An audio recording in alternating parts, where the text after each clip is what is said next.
كتب على الذين من قبلكم لعلكم تتقون.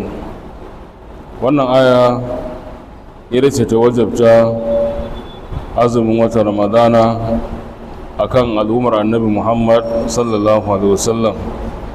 Allah madaukaki yana cewa ya kodan da muka yi imani kutiba alaikum, an rubuta muku yin azumin watan ramadana kama kutiba alal ladina min qablikum, kamar yadda aka rubuta shi akan waɗanda suka gabace ku, ma'ana ba ku kuka fara ba, waɗansu sun riga ku yi. Malamai suka ce shiga-shigan musulunci guda biyar dukkansu al'umman baya su ma sun yi su, sun yi shahada ashhadu an la ilaha illallahu wa ashhadu anna annabin wannan zamani rasulullahi. Haka sun yi sallah su ma a zamunansu, kuma sun bayar da zakka a zamunansu da irin ka'idar da aka ba su. Haka sun yi azumin watan ramadana a zamunansu da irin sunan da aka ba shi da lokacin da aka ba shi. Sannan kuma sun yi aikin hajji. In ka shiga musulunci, dukkan musulmin duniya tun daga farkon duniya zamanin annabi adam har zuwa ƙarshe yau zamanin annabi Muhammad sallallahu alaihi wasallam sun aiwatar da shiga-shigan musulunci guda biyar, kuma haka za a ci gaba da aiwatarwa har zuwa ƙarshen wannan duniya. Allah madaukaki yana cewa la'allakum tattaqun, ko kuwa samu takawa. Ma'anar cikin azumi akwai darasi na samun takawa. Takawa shine kiyaye dokokin Allah, shine yin abu domin Allah. Malamai suka ce duk cikin ayyukan da ake da su na musulunci ba wanda yake da zahiran samar da takawa kaman azumi, domin shi azumi na farko ba a yinsa ga wani, ba wata ibada da aka samu kafirai suna yi ko mushrikai suna yi da sunan cewa ana yi ma wani azumi, amma ana samun sauran ibadoji ana yin su ga wani. Ana yin sadaka saboda wani, ana yin ibada saboda wani, amma ba taɓa samun cewa ga waɗansu jama'a suna yin azumi su kici su kisha domin saboda wani abun bauta ba. Kuma sannan abu na biyu, shi azumi shi ne ibadar da ya fi kowanne ɓoyewa. Idan ba kai ne kace da mutum kana azumi ba zai gani ba, ballantana ya san kana yi. Amma sallah ana gane kana yin sallah.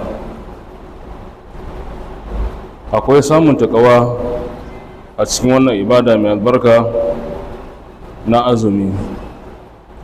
Abu na biyu shine lokacin da aka wajabta yin azumi na ramadana akan wannan al'umma ta annabi Muhammad sallallahu alaihi wasallam. An wajabta yin azumin wata ramadana akan al'ummar annabi sallallahu alaihi wasallam a watan sha'aban, irin wannan wata da muke ciki, wato a shekara ta biyu ta hijira ta annabi sallallahu alaihi wasallam daga makka zuwa madina.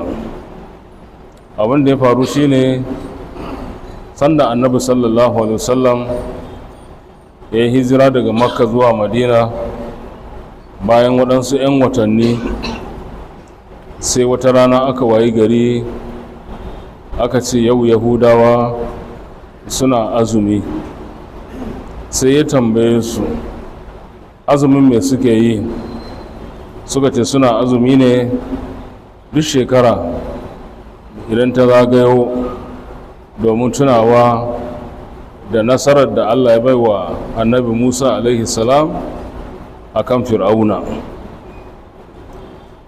An yi wannan magana ne da safe bayan rana ta daga da hantsi, da sai annabi sallallahu alaihi wasallam ya ce to ai mu ma sai mu yi azumi, mu muka fi cancanta ma wato da nuna farin cikin mu da nasarar annabi Musa alaihi salam sama da ku Yahudawa.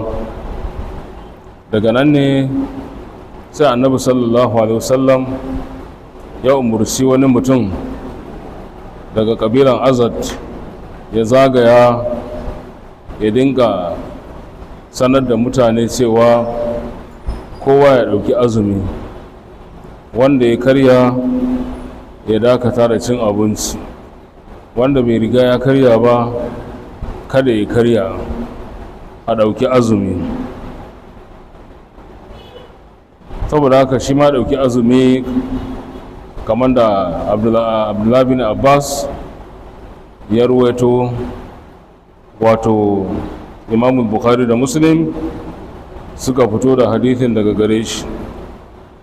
Daga nan ne sai annabi sallallahu alaihi wasallam a cikin hadithin Muslim ya ce idan Allah ya kai mu shekara mai zuwa za mu ƙara rana ɗaya sai mu yi azumi na 9 ga wata Tasu'a kenan da kuma 10 ga wata na Ashura.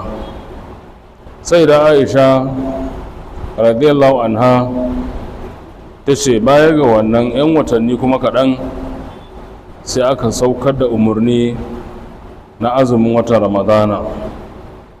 To daga nan sai zama azumin watan Ramadana wato shine zama wajibi, azumin Ashura ya zama nafila. A hadithin Imam Bukhari da Muslim aka suka fito da shi daga sayyida Aisha radiyallahu anha. Daga nan sai zama duk cikin azumin nafila ba mai daraja sama da azumin Ashura, domin ya taba zama farilla na rana ɗaya. Sanda manzon Allah sallallahu alaihi wasallam ya ba da umarni na a yi wannan azumi, to wannan ya zama a matsayin wajibi.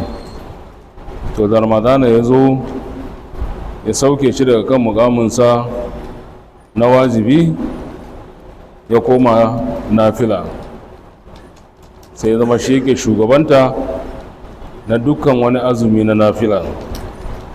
Ɗanwa masu girma, abu na uku shine azumin Ramadana yana ɗaya ne daga cikin shika-shikan musulunci guda 5.